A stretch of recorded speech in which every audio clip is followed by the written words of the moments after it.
Somebody at Game Freak must be getting a major bonus every time Incineroar wins an event, because they keep making this Pokemon better and better every single time it returns, and this time is no different.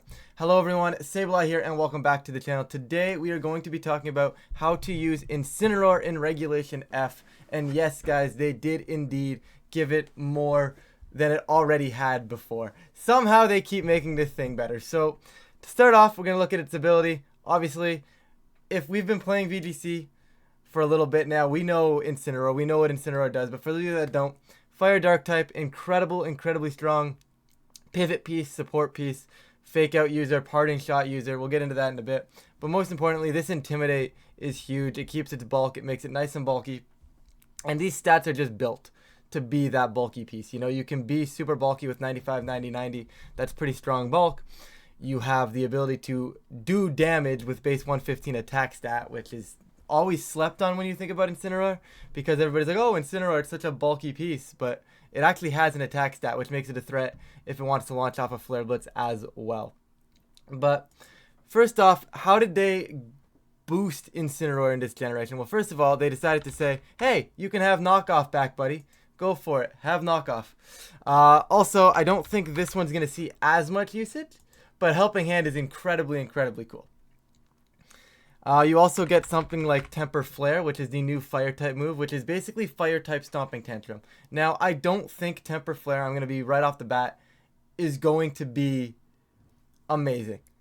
I think it's going to be very niche, but what it does have going for it is, if my move is going to fail the previous turn, maybe all of a sudden I'm going to deter a fake out from going into me, because they don't want to give me the double power Temper Flare on the following turn, right? Or maybe they will fake me out and then I get my Temper Flare double powered on the following turn. I don't think it's better than Flare Blitz, but it is definitely one of the new tools that it gets access to, which I think is incredibly cool. And these three things alone already are enough of a buff for this Incineroar. But overall on Incineroar, guys, you are looking at one of two fire moves, which is Flare Blitz, which is incredible. You can also go, like I said before, Temper Flare, but I also want to talk about Burning Jealousy really quickly. This is more so on like those Assault Vest sets, where you're really just trying to capitalize on that extra, on if they're going to try and boost up in front of you, right? Oh, they got an Incineroar. Oh no, I'm -1. Let me Swords Dance. Nope, nope, send a Burning Jealousy. Don't let them Swords Dance. Let them Swords Dance. They get burned, right? Just stuff like that is where that Burning Jealousy would capitalize. I don't think it's on the base set of Incineroar, because I think it's Flare Blitz Dark move. In this case, I think Knockoff, at least in this point in the metagame, is way too strong to not utilize, right? It's very early format, and by very early format, I mean it's like day -6, because the format doesn't start till January. But regardless, I think Knockoff is just way too strong to at least not test first. If you have specific needs on your team, you can always do something like Throat Chop, which is a very cool in like the Incineroar mirror, where you can Throat Chop them first before they get the parting shot out, and then they're stuck on the field, which I think is a very smart play. If you can capitalize on that, I think it's a very cool piece. It also is more consistent damage than Knockoff, especially for those items that already get consumed or can't get knocked off. That's a cool option. You also get the likes of Snarl. You also get the likes of Bulldoze if you really wanted to. I don't think it's ever going to be seen. You're not going to see Bulldoze, right? You get Darkest Lariat if you're trying to ignore stat changes. Like, maybe you're going up against like those Goodras. Obviously, you're not going to beat the Goodra in anyways, but the Darkest Lariat concept would go through those defense boosts sort of thing, right? Which always feels pretty strong. You get stuff like Fake Out. We haven't talked about Fake Out yet today, which is just an incredibly strong. It just makes this such a good pivot piece, because your normal set is going to be Parting Shot, Fake Out here, right? This is going to be your normal set. There's most of the sets that I'm going to show today are these four moves, and you'll see why shortly. But like I said, you have room to play with those Dark type moves. You have room to play. You can throw a Helping Hand on there if you don't want Parting Shot. It really just depends on how you want to play Incineroar, and that is one of the reasons Incineroar is so strong, because you can make it bulky in numerous ways. You can make it bulky specially, you can make it bulky physically, you can send offense with big time Flare Blitzes, big damage knockoff. Like I said, base 115 attack is nothing to laugh at. It's a strong option every single time. Low Kick is a cool one if you're looking to like beat the opposing Incineroars. That's more of like a 2018 thing. Even then, it didn't really see too much usage. That's an option. You're worried about setup. I remember Roar was a huge option back in the day when Xerneas was a thing, because Xerneas would try to set up that Geomancy in front of it. It would get roared off the field, and then it would lose its power and its Geomancy boosts, which is definitely something that could happen again. However, I don't think there's that many big meta threats that are that focused on setting up anymore, right? Like, you're not getting that you're not playing Xerneas. Back when Roar was good, you played Xerneas almost every other match, if not more than that, right? So Roar made a lot of sense. However, in this day and age, there's not that many big setup pieces where that's the sole purpose of the team. So Roar probably loses a lot of value. You get Scorching Sands, which is cool. I don't like it. There's really no point. You get Stomping Tantrum, but once again, do you need ground coverage on this thing? I don't think so. I mean, okay, this one is because it's more funny than not, which is just Trailblaze. And why this cat gets Trailblaze, I don't know, but it does. Incineroar wants to go fast? Sure. I don't think it's good. I think it would be terrible, but it's funny. Will-O-Wisp is something that I do really want to point out.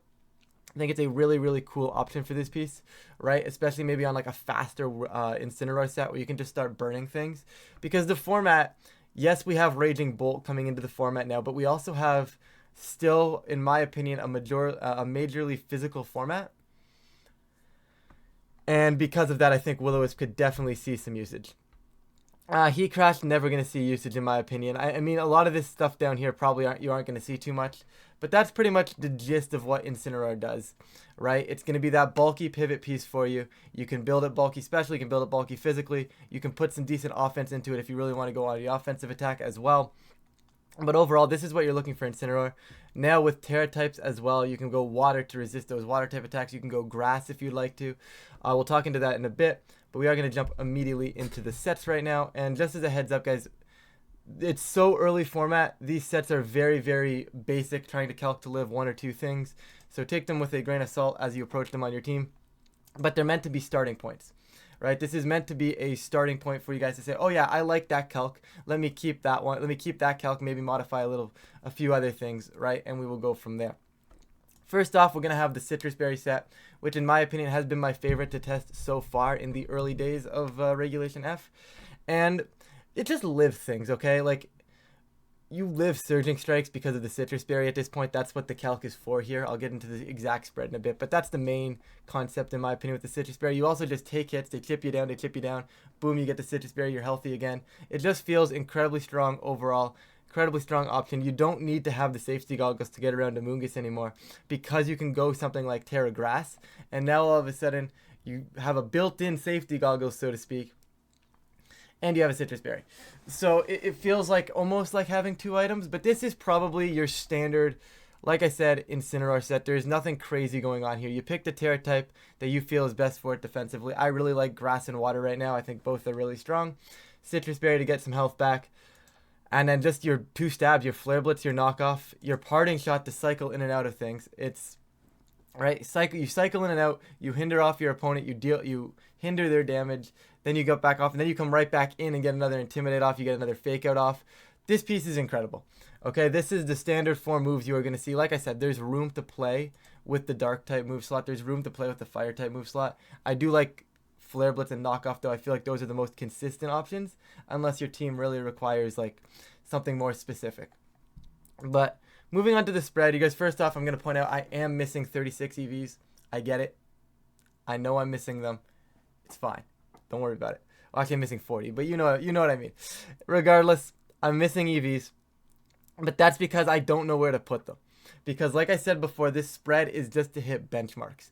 The 236.76 allows me to live modest 116 Fluttermane, Terra Fairy Moonblast, and then eat a Citrus Berry. Obviously, I'm dying to another one, but more importantly, I'm living that first one. Living that first one, and that's the key with Incineroar, especially in the high-powered formats, is being able to live one major attack, because you're able to then Parting Shot off and cycle around, reset your Fake Out, right? And it's meant to be a pivot piece. It's meant to be utility. So it can't be utility and it can't pivot around if it's just dead, right? So a lot of the times you're meant to live that big high-powered one. Obviously, in lower-powered formats, you can afford to like say, well, I'm going to make sure this move is like a 3-shot after a Citrus Berry, which is completely fine. But in high-powered formats, you're probably only living 2 or 3 attacks anyways. if they're super effective or like from big time attackers, right? Like surging strikes, I'm not expecting to live numerous surging strikes, but for this spread, I actually do live all 3 strikes after a citrus berry from Mystic Water, 156 Adamant. I believe it becomes a 6.3 roll, but all of those Choice Scarf Urshifus, I'm just surviving. And honestly, I'll take the 6.3 roll any day of the week. You can probably go up, I believe 180 allows you to always live the 156 Mystic Water Surging Strikes, which is definitely an option for you to do. And this is one of the reasons I didn't put these EVs in, because you have that option if you want, right? You can also just say, well, I want to be fast, right? And you could do this and say, you know what, now I'm going to be fast, because some of the Iron Hands, right, back in Regulation E were actually running around 85, 86 speed. So you could almost do this and say, hey, I want to make sure I'm at least not getting outsped by an Iron Hand, because you are naturally faster. It would be nice to be able to intimidate them on the field, parting shot, and all of a sudden they're at -2 before they even get an attack off, right? Being the faster fake out is also something to consider, which is definitely never a bad thing, to just be a fast Incineroar, right? I'll leave the spread like this for now, but like once again, there is room to play. There is tons of options. Like I said, you can drop this down to probably 4 itself, right? You can bring that up to 180 just to live those surging strikes. But fact of the matter is, there's tons of room to play, and that's one of the main things that I like about Incineroar. You can live whichever thing you really want to live. If you want to live more on the special side, go for it. If you want to live more on the physical side, go for it. There's really room to play on both sides. Set 2, I'm going to go with the Safety Goggles Terra Water. Now, I'm not as sold on Terra Water as I am sold on Terra Grass, mainly because of Raging Bolt being in the format, and that's just another strong electric type option. And that's where I think Terra Grass helps, but you really have no reason to be Terra Grass if you are running a Safety Goggles set. And if you are going to run this Safety Goggles set, once again, the move set doesn't change too much between the Citrus Berry and the Parting Shot set, and the Goggles set, guys. Once again, you can play with the Dark move. There's tons of room to play here, some leeway. But I really like Parting Shot on the Safety Goggles set and Knockoff as well, because if they're going to try and redirect you with the Amoonguss for this Incineroar, it's one of those ones where I can make sure my support moves are getting put onto the correct target, right? I'm making sure that my Parting Shot is not getting rage powdered away from the target I'm trying to hit. I'm making sure that I'm knocking off the item I am trying to hit, right? And because of that, I feel like Knockoff and Parting Shot are once again more optimal on this set as well. Once again, there's room to play. You can play around with it. Throat Chop is, like I said before, a very cool option. Burning Jealousy is cool. Snarl is cool, right? There's tons of options for Incineroar, and you're going to start to see that, right? And once again, we're here now, and we've been here for the past 62 hours. Once again, missing the EV spreads. Like I said, I wasn't sure when I started the video which direction I was going to take it, but there's tons of options here, right? This is a physical bulky build, but if you wanted to, you can drop this to 76. You can now go Careful, I believe it is. Yep, and you make yourself specially bulky, right? And all of a sudden, you're probably living more special hits. I haven't realistically calced this one out too much yet, but I feel like there's definitely something to be said here, because at the same time, as cool as this one is with the bulky on the physical side, when you don't have that Citrus Berry, you're just dying to Surging Strikes. So if you're dying to Surging Strikes, in my opinion, what's the point of bulking out the physical side when you can take more attacks on that special side, right? Maybe you live an extra Thunderclap from the Raging Bolt, or an extra Thunderbolt from the Raging Bolt. Maybe you live Specs Moonblast from 196 Fluttermane this way. You probably definitely do. You might always live Specs Moonblast now from a Fluttermane. I'll throw the calc in after, but it's one of those ones where you get to pick, right? Oh, on this team I want to be specially bulky. Cool, done. Oh no, on this team I want to be physically bulky. Okay, well then let's go switch back to the other spread, right? It has so many ways to be that utility piece, that strong utility option. Nothing else other than the spread. Once again, the speed can go up to 36. You can drop it to 4-4, right? 4-4. Maybe this gets you somewhere. Obviously, I haven't run this calc yet, but maybe 108 defense is a thing. I couldn't tell you.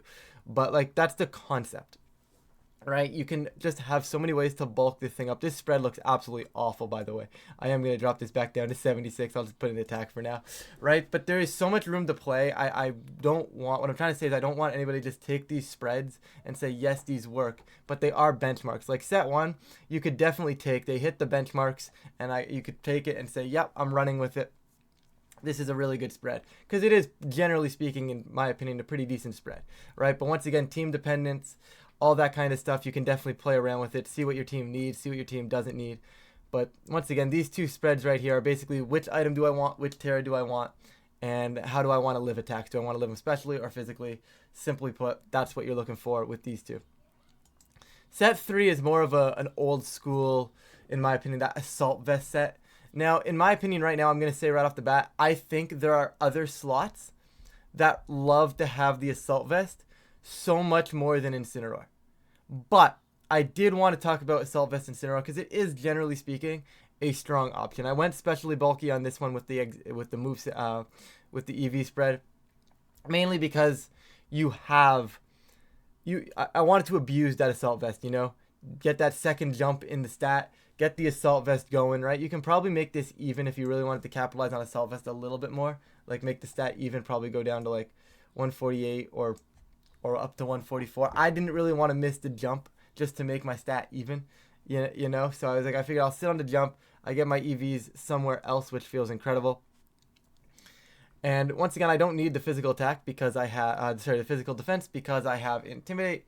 I do also have Snarl. I put Snarl on this one, and that's really the only main difference here, is because now you can't have Parting Shot. There's two options here in my opinion, actually three. There's three options. You can go Snarl, you can go Burning Jealousy, or you can go U-Turn, because we haven't really talked about U-Turn, and it's really only good into these on these Assault Vest sets, because other times if you're going to look for a pivot move, it's just Parting Shot. Parting Shot is always optimal unless you're looking for a very specific niche, or in a case like this where you just can't utilize Parting Shot, right? And that's something to consider. But like I said, bulk can really go either way, not too crazy here. You can switch it around at your leeway, whatever you really want. And Assault Vest, like I said, I don't think it's going to be amazing, but it's an option for you guys to take if that's something you're looking for. U-Turn is a cool option. I guess I can start doing this. I mean, you know, obviously it's not going to become legal, but like, you know, I can start doing that when I type things in, right? Just so it's like you get the concept down. But like, regardless, this is the Assault Vest Incineroar. Something like this is what you're looking for. Moving forward, I'm going to quickly talk about the Focus Sash set. This is similar to what I did with the Araquanid. I don't think this set is very good anymore. This set was incredible in 2022 World Championships. I believe it was 2022 or 20. Yeah, it was 2022. Yes, 2022. And the main reason this was so strong was because in such a high-powered format with the Kyogres and all that stuff, you were dying. And like I said before, in high-powered formats, Incineroar likes to find ways to be alive for more than one turn because it is your utility piece. Getting an extra fake out, getting another Parting Shot. In this format, on this, I decided to say Will-O-Wisp because I did want to talk about Will-O-Wisp.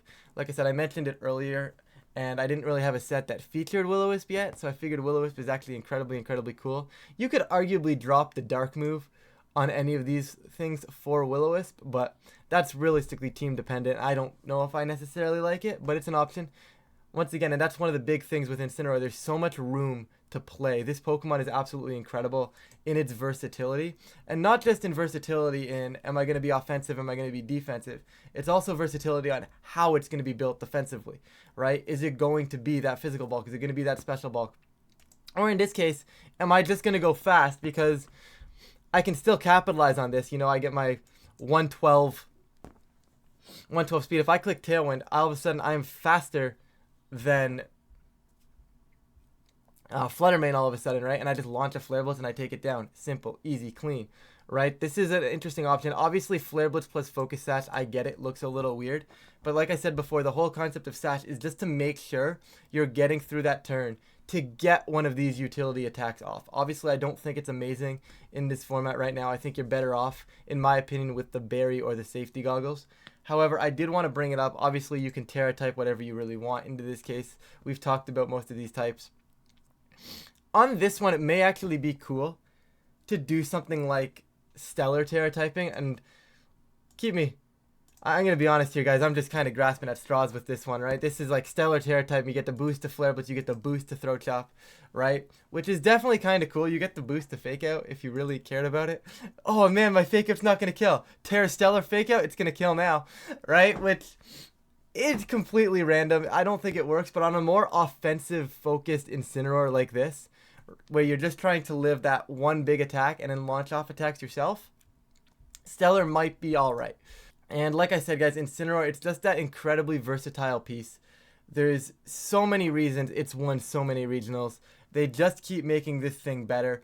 I am very intrigued onto how it plays into this format, because every format it seems to be different, you know? Like I said, back into 2019 era, into 2019 era, you know, you'd run a Roar to stop those to stop the Xerneas. The following year, you know, you didn't really have Roar because it didn't really happen all that much. Then Parting Shot became allowed, so you started clicking Parting Shot to cycle around. Right now, we've got Knockoff back. The question is, what becomes the main point for Incin, and what are you going to try and live, right? I'm thinking set 1 is probably your best option here to start.